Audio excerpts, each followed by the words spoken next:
Hallo und herzlich willkommen zu diesem dritten Video einer kleinen Serie über den Apostel Paulus. Paulus ist ein Apostel, der im Neuen Testament, dem letzten Teil der Bibel, genannt wird, und seine Bedeutung ist für die Christenheit, also allgemein für die Christen heute, nicht zu unterschätzen.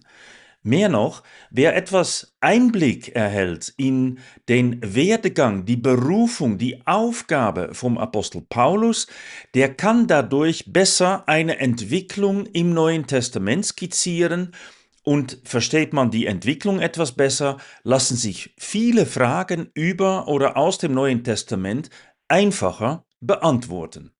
Also was ist also der Gewinn, wenn man diese paar Videos schaut? Nun, man erhält einen Einblick in die Entwicklung des Neuen Testaments. Und ganz nebenbei, wer Paulus kennt, kennt auch die Grundlage für die heutige Gemeinde. In diesem Video geht es jetzt um die Botschaft von Paulus und woher er diese Botschaft hat.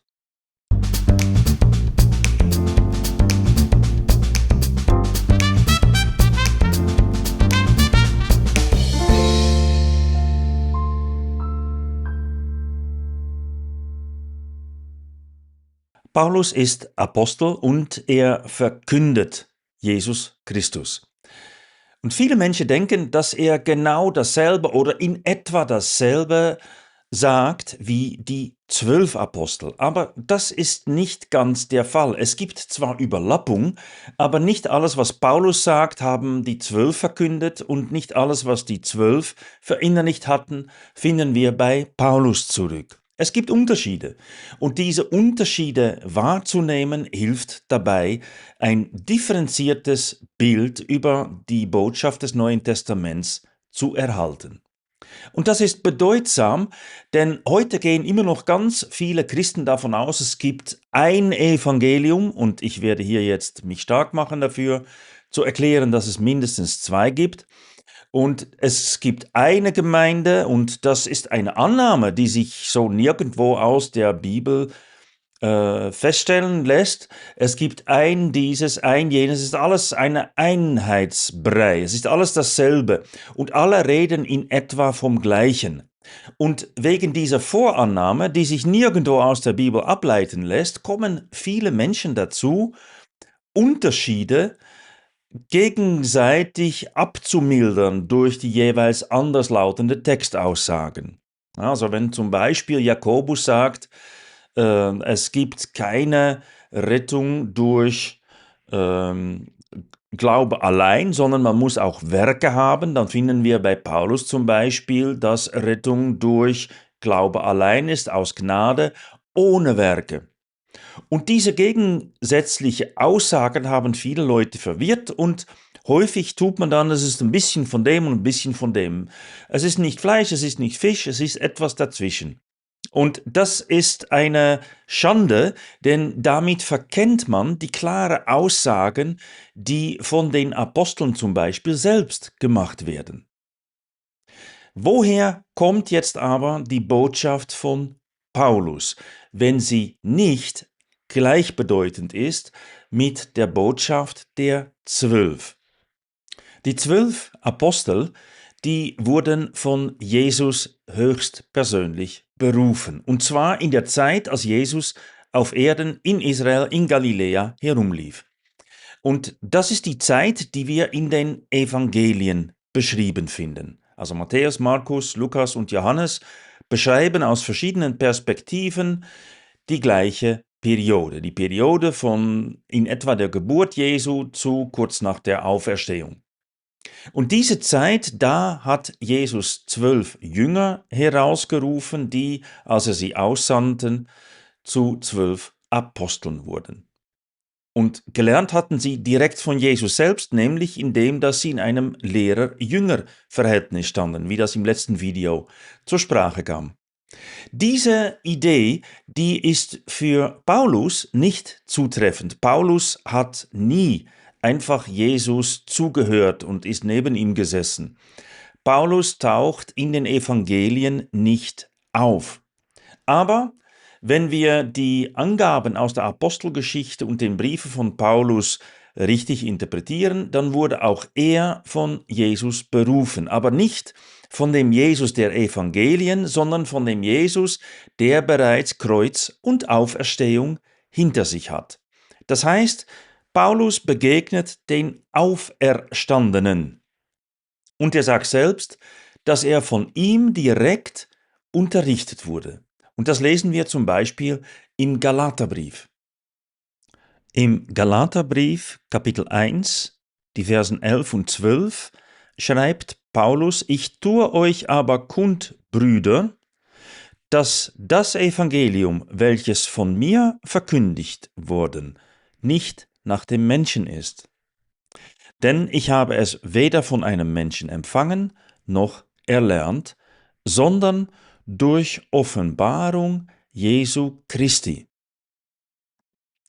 Paulus hat also sein Evangelium, er nennt das so, das Evangelium, das ich euch verkündete, das hat er nicht von einem Menschen erhalten, also auch nicht von den 12 Aposteln, sondern er erhielt es direkt durch Offenbarung Jesu Christi.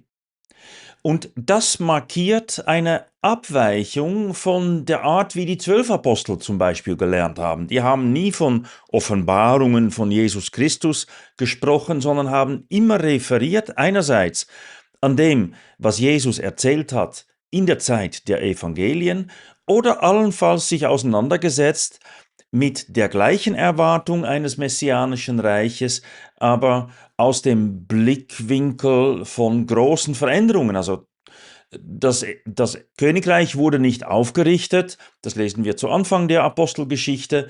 Es wurde nicht so erfüllt, wie man gehofft und gedacht hatte, und man passt das an. Die 12 Apostel bleiben bei einer messianischen Erwartung und bleiben bei dem, was Jesus sie erzählt hat in den Evangelien. Aber Paulus, er hat einen anderen Startpunkt und sagt, er hat alles durch Offenbarung Jesu Christi erhalten. Und eben nicht hat er das von einem Menschen erhalten. Also Paulus ist hier nach eigenen Worten nicht etwa zwangsläufig auf der Linie der 12. Es heißt jetzt zwar auch nicht, dass er das nicht ist, man müsste also die Botschaft anschauen und fragen, ist das, was Paulus erzählt, bereits in den Evangelien erzählt worden?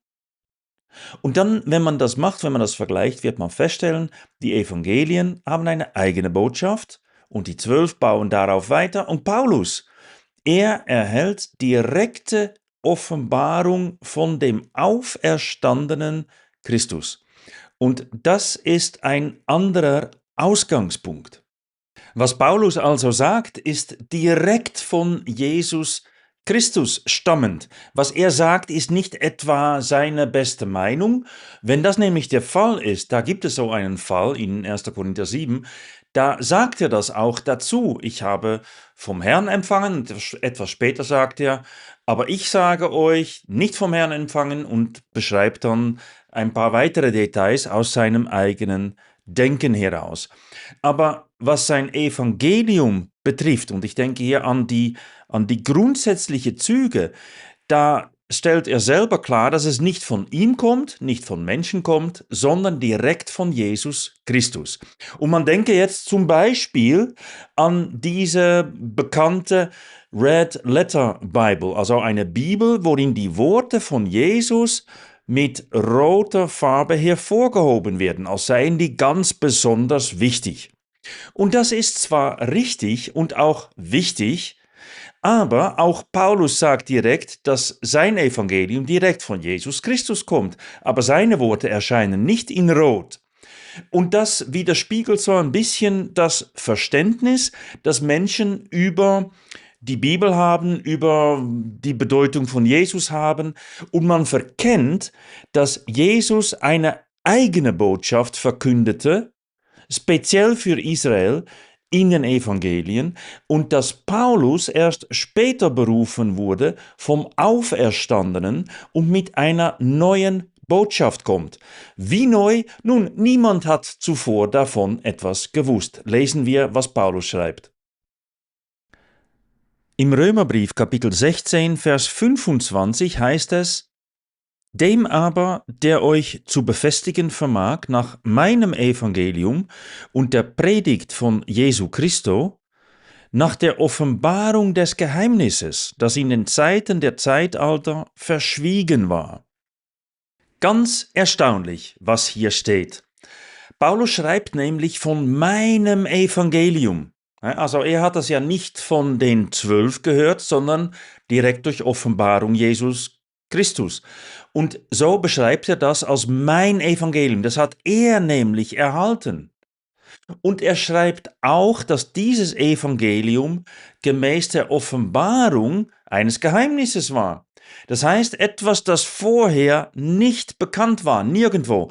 Keiner der Propheten hat davon gesprochen, Jesus hat nicht davon gesprochen und auch die 12 Apostel haben davon nicht gesprochen.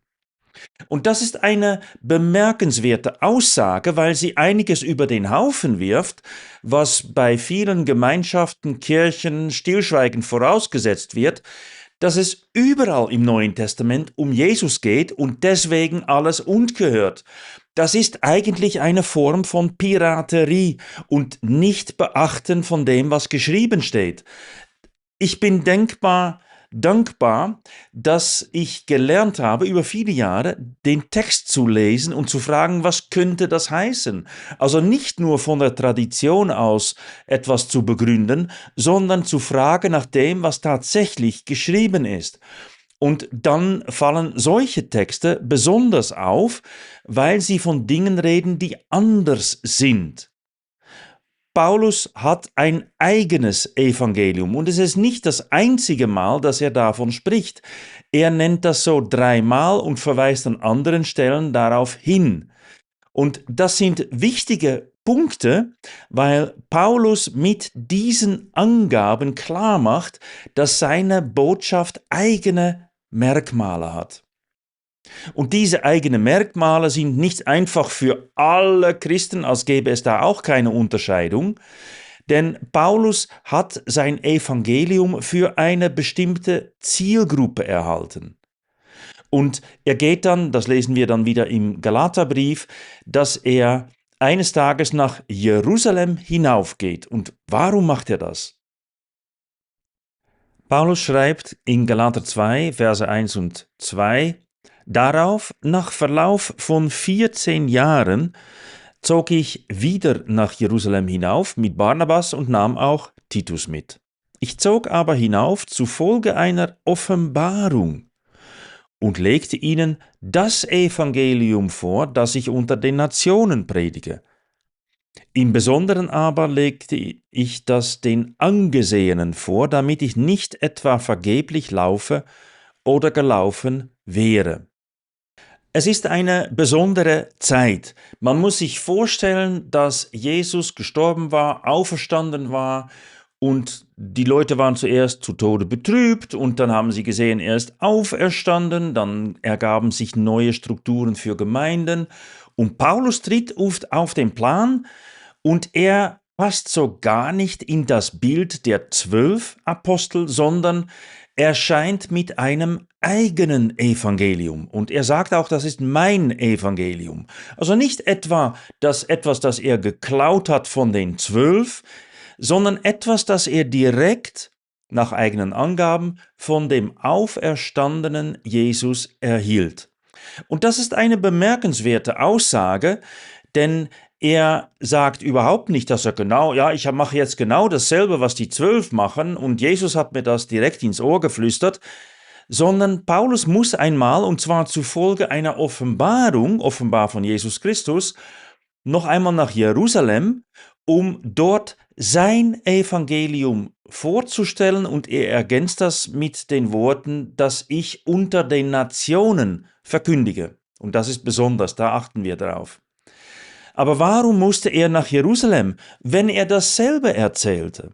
Es ist viel naheliegender aus dem Text selbst, dass etwas von dem, was er den Nationen erzählte, nicht ganz so geläufig war für die Ohren der Apostel in Jerusalem. Und Paulus hat sich mit den Angesehenen getroffen, also nicht etwa pauschal mit den 12 Aposteln, sondern mit Petrus, Johannes und Jakobus. Und Jakobus gehört nicht einmal zu den 12 Aposteln, sondern er ist der Bruder des Herrn, aber er war einer der Angesehenen.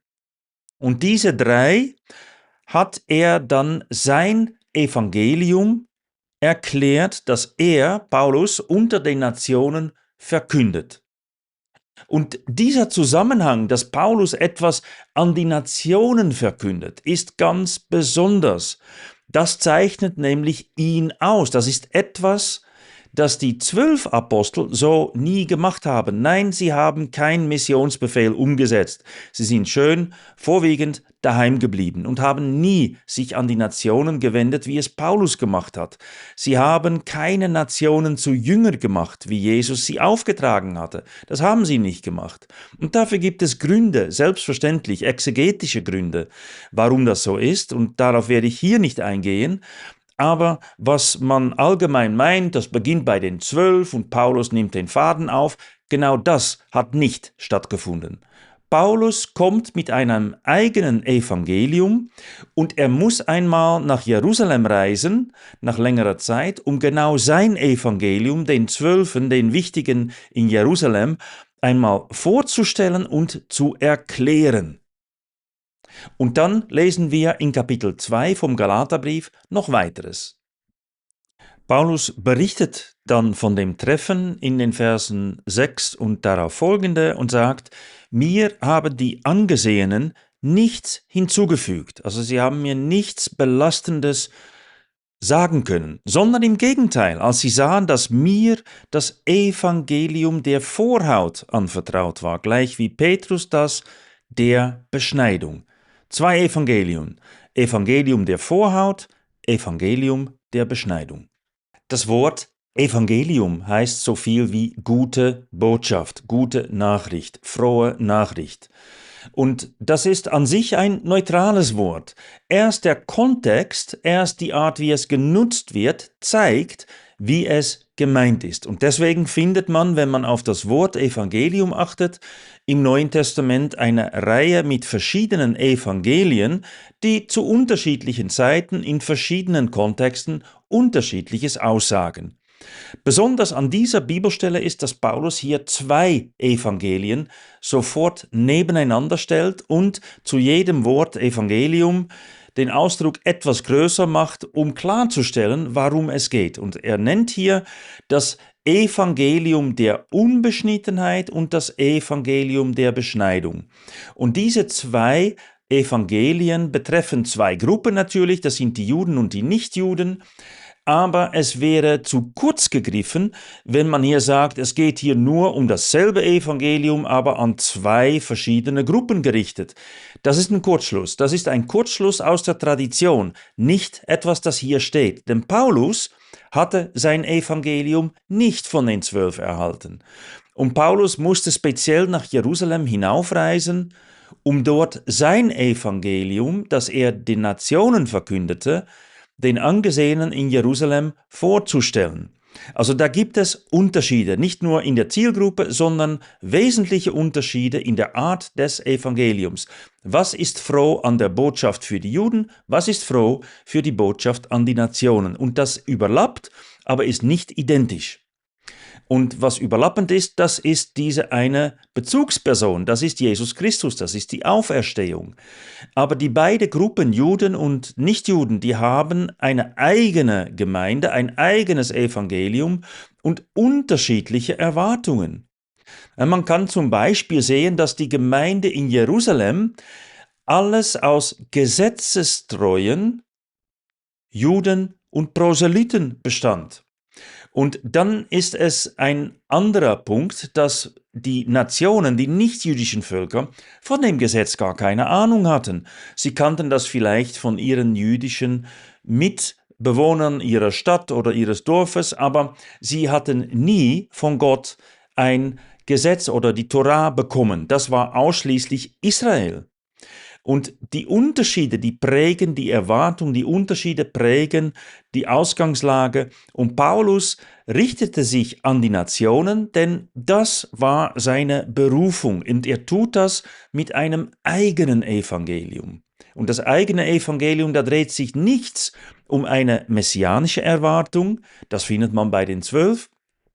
Bei ihm dreht es sich um etwas Neues. Und er sagt neu, denn es gilt die Offenbarung von Geheimnissen. Und die Geheimnisse waren eben in anderen Zeiten nicht bekannt. Jesus hat davon nichts gesagt. Die 12 haben davon nichts gesagt. Im Alten Testament liest man nur ansatzweise etwas über Gerechtigkeit, worüber Paulus dann zu sprechen kommt. Aber das Wesen von seinem Evangelium ist neu.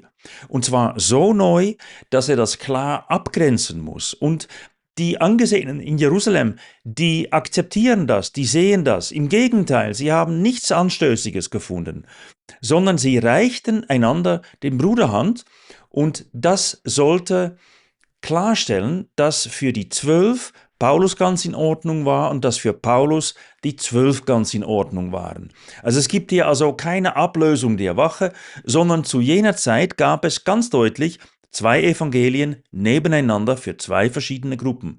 Und das ist besonders, das ist die Umgebung, worin Paulus sich entwickelte, worin seine Berufung zum Zug kam, denn er wurde genannt ein Apostel der Nationen, so hat er sich genannt.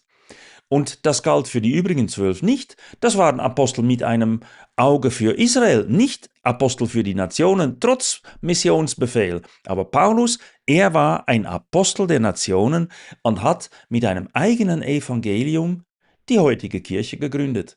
Denn sonst käme sie nirgendwoher.